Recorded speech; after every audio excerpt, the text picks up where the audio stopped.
Hello everyone, Madhya Pradesh सामान्य ज्ञान की क्लास में आप सभी का स्वागत है। आज की क्लास में जो है हम एमपीजीके के एमसीक्यूज क्लास के अंतर्गत बात करेंगे। मध्य प्रदेश के भौतिक विभाजन की जो है चर्चा करेंगे। भौतिक विभाजन के अंतर्गत जो है इस टॉपिक से 30 अति महत्वपूर्ण प्रश्न जो है बाईलिंगुअल लैंग्वेज में हम करेंगे। चलिएगा, समय को ज़ाया ना करते हुए अपनी क्लास की जो है शुरुआत करते हैं। और जो हमने टॉपिक वाइज सीरीज शुरू की हुई है उसमें ये हमारी अगली क्लास है। इसके पहले जो है 2 क्लासें हो चुकी हैं। यदि आप मध्य प्रदेश से किसी भी एग्जाम की तैयारी करते हैं, पटवारी से लेकर के एमपीपीएससी तक की, या फिर कोई भी जो है मध्य प्रदेश के एग्जाम है उसमें आपका एमपीजीके आना ही आना है, तो उसके लिए क्या होने वाला है, आपका इम्पोर्टेंट होने वाला है। चलिएगा, इसमें देखते हैं भौतिक विभाजन के जो है क्या है हमारा टॉपिक है। भौतिक विभाजन में जो है देखते हैं मध्य प्रदेश के पर्वत और जो पठार हैं उनसे संबंधित क्या करेंगे, बातें करेंगे। पहला प्रश्न है जहां आपसे पूछा जा रहा है कि what is the percentage share of central India plateau in the total geographical area of Madhya Pradesh है। तो मध्य प्रदेश के कुल भौगोलिक क्षेत्रफल में से मध्य भारत के पठार का जो है कितने प्रतिशत क्षेत्रफल है, तो आप क्या बताएंगे कि मध्य भारत के पठार का क्षेत्रफल जो है वो 10.70% है। और मध्य भारत के पठार की जो सबसे ऊंची चोटी है वो कौन सी है, तो आप क्या बताएंगे, टोगरा है। बुंदेलखंड के पठार की जो है कुल क्षेत्रफल कितना है, 7.70% है। मालवा के पठार का जो क्षेत्रफल है वो कितना है, 28% है। 10.36 जो है वो रीवा पन्ना के पठार का क्षेत्रफल है। चलिएगा, अगले प्रश्न में बढ़ जाते हैं। हमारे पास में दूसरा प्रश्न है जहां आपसे पूछा जा रहा है मध्य प्रदेश के किस पठार को जो है सरसों की हांडी कहा जाता है। Which plateau of Madhya Pradesh is known as the mustard bowl जो है कहा जाता है। तो ये कौन सा हो जाएगा, जो मध्य भारत का पठार है इसे क्या कहा जाता है, सरसों की हांडी अथवा मस्टर्ड बाउल कहा जाता है। मालवा के पठार को जो है गेहूं की डलिया कहते हैं। बुंदेलखंड का पठार जो है अपनी सांस्कृतिक विरासत और सूखा क्षेत्र, सूखा या जल संकट वाला क्षेत्र है। रीवा पन्ना का पठार भी जो है विशेष तौर से देखेंगे तो ये भी जो है पहाड़ी एरिया देखने को मिल जाता है।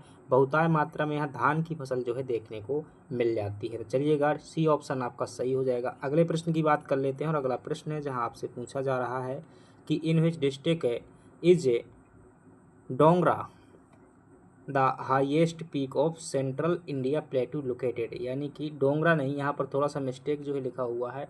टोगरा जो है क्या है, मध्य भारत का जो सबसे ऊंचा मध्य भारत पठार की सबसे ऊंची जो चोटी है उसका नाम क्या है, टोगरा है, जो कि 428 मीटर है। ठीक है, कितनी है, 428 मीटर देखने को मिल जाएगी। और ये कहाँ देखने को मिलती है, मध्य प्रदेश के श्योपुर जिला में जो है देखने को मिल जाती है। चलिएगा, अगला प्रश्न है जहाँ आपसे पूछा जा रहा है कि बुंदेलखंड के पठार का निर्माण किन मुख्य चट्टानों के अपरदन से हुआ है। तो Bundelkhand plateau was formed by the erosion of which man rocks. तो आप क्या बताएंगे कि जो बुंदेलखंड की ये पठार है इसका निर्माण जो है ग्रेनाइट और नीस चट्टानों के जो है अपरदन से हुआ है। तो बुंदेलखंड की जो नीस है वो मध्य प्रदेश में एकमात्र क्षेत्र जहाँ नीस चट्टानें देखने को मिल जाती हैं। गोंडवाना शैल समूह आपको ज़्यादातर जो है पूर्वी हिस्से, दक्षिण पूर्वी हिस्से में देखने को मिलेगा।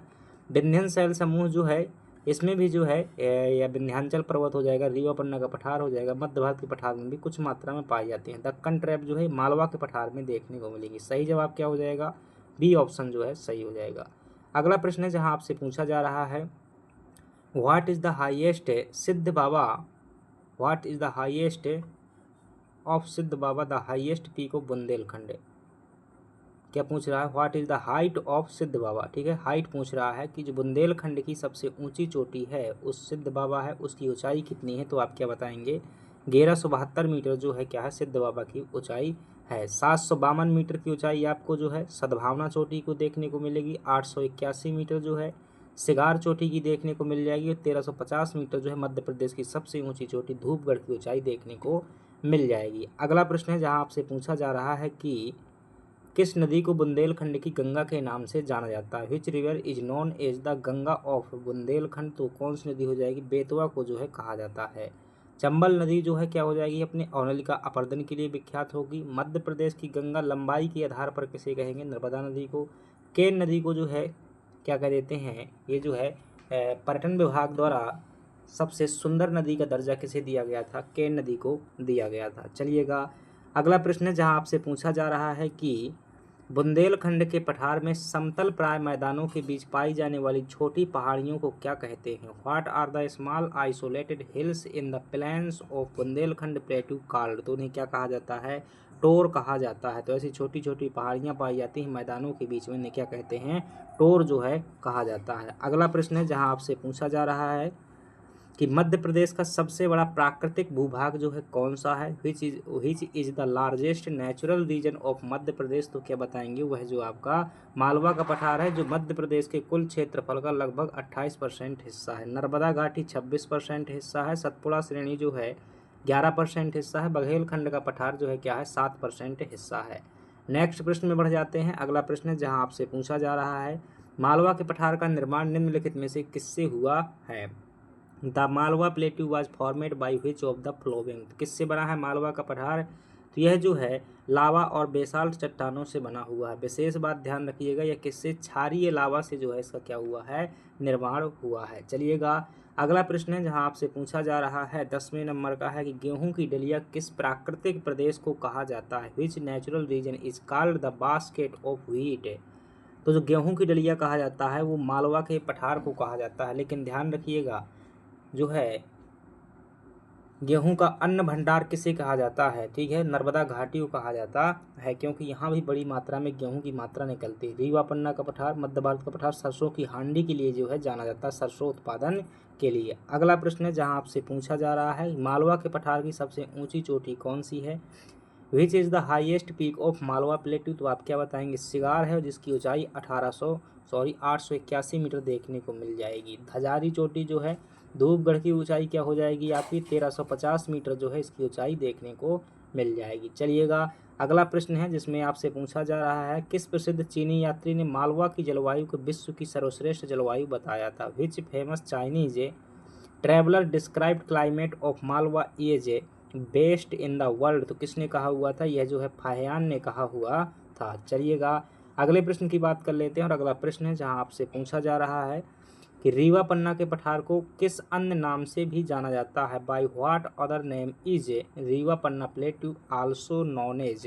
तो क्या हो जाएगा? इसे विंध्यन का जो है पठारी क्षेत्र जो है और कगारी भी कहते हैं। तो क्या हो जाएगा यहाँ पर जो है दोनों ऑप्शन सही हो जाएगा। क्या हो जाएगा? ए और बी जो है दोनों सही हो जाएगा, क्योंकि विंध्यन का पठार भी वहाँ पड़ता है, कगारी प्रदेश भी स्कार्प लैंड भी कहा जाता है। चलिएगा अगले प्रश्न की बात कर लेते हैं। अगला प्रश्न है जहां आपसे पूछा जा रहा है कि विंध्याचल पर्वतमाला की सबसे ऊंची चोटी जिसका नाम है सद्भावना शिखर है किस जिले में जो है स्थित है? In which district is goodwill peak Sadbhavna highest in the Vindhyas located? कहाँ पर स्थित है? तो क्या बताएंगे? यह जो है दमोह में स्थित है। कितनी इसकी ऊंचाई है? 752 मीटर है। और किस में स्थित है? भांडेर श्रेणी के अंतर्गत जो है यह स्थित है। अगला प्रश्न है जहां आपसे पूछा जा रहा है कि प्रसिद्ध जबेरा गुम्बद मध्य प्रदेश के किस प्राकृतिक भूभाग के अंतर्गत आता है? Famous dome of Jabera falls under which natural division? तो ये कहाँ पर मिलेगा? जबेरा गुम्बद जो है दमोह में देखने को मिल जाता है, जो कि किसके अंतर्गत? रीवा पन्ना के पठार के अंतर्गत आएगा। अगला प्रश्न है जहाँ आपसे पूछा जा रहा है मध्य प्रदेश की अर्थव्यवस्था, कृषि अर्थव्यवस्था की रीढ़ जो है किस प्राकृतिक क्षेत्र को कहा जाता है? तो which natural region is called backbone of MP agriculture economy? तो किसे कहा जाता है? ध्यान रखना, कोई गलती नहीं करेंगे। नर्मदा की घाटी को जो क्या कहते हैं? मध्य प्रदेश की कृषि अर्थव्यवस्था की रीढ़ कहा जाता है, क्योंकि यहाँ बड़ी मात्रा में जो उत्पादन होता है।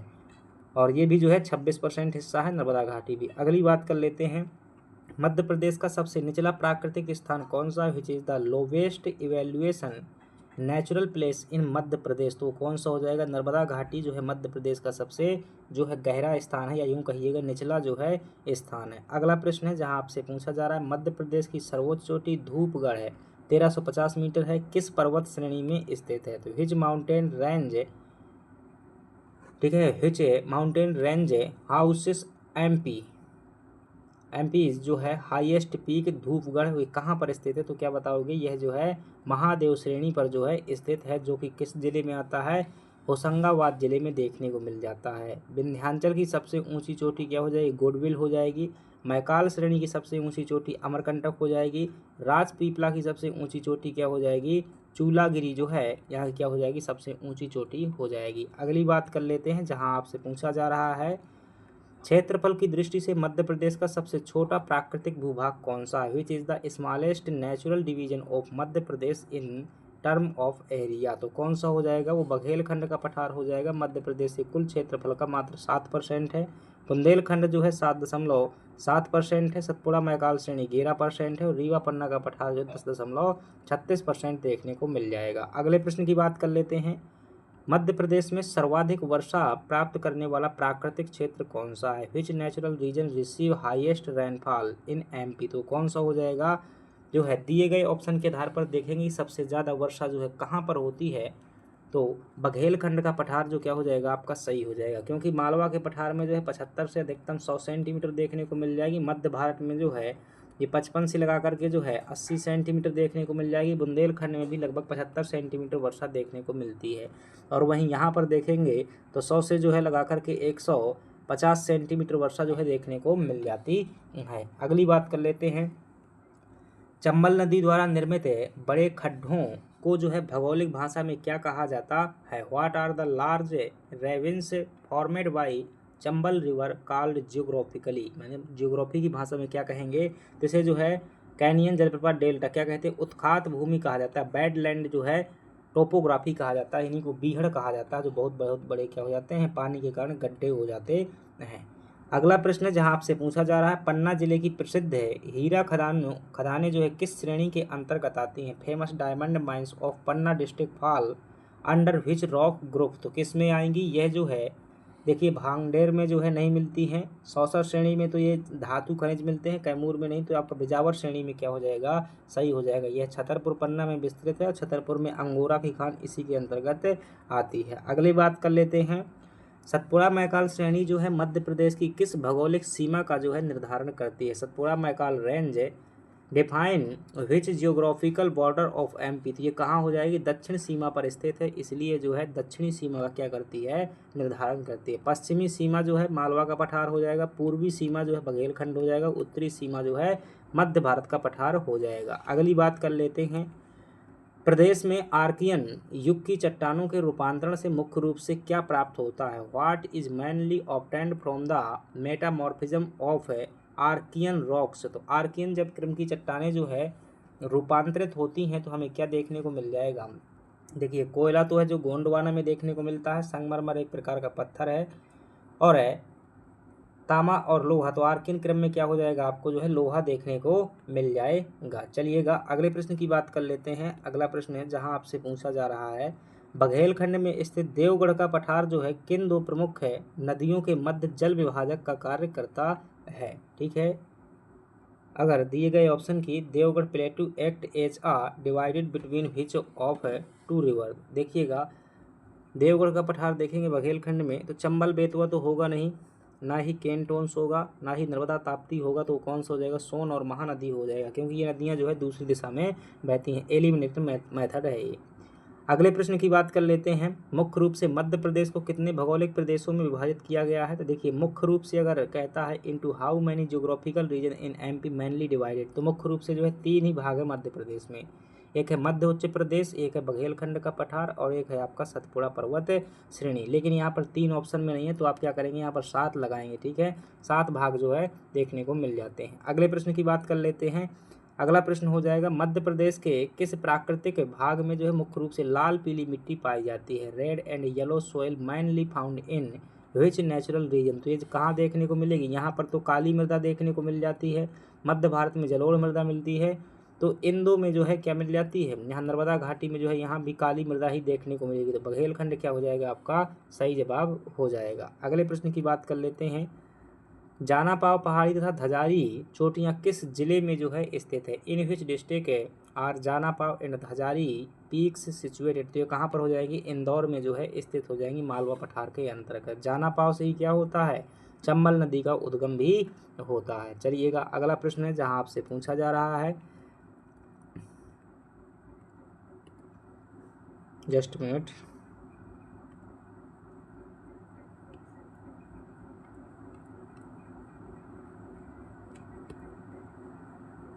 चलिएगा प्रश्न है, कौन सी अक्षांश रेखा मालवा के पठार के लगभग जो है मध्य से होकर के जाती है? Which line of latitude passes almost through the middle of Malwa प्लेटू, तो कौन सी हो जाएगी भाई? भूमध्य रेखा यहाँ आती ही नहीं, ना ग्रीनविच आती है, ना मकर आती है, तो क्या हो जाएगा? कर्क रेखा जो है आपका सही जवाब हो जाएगा। माही नदी क्या करती है? 2 बार काटती है कर्क रेखा को।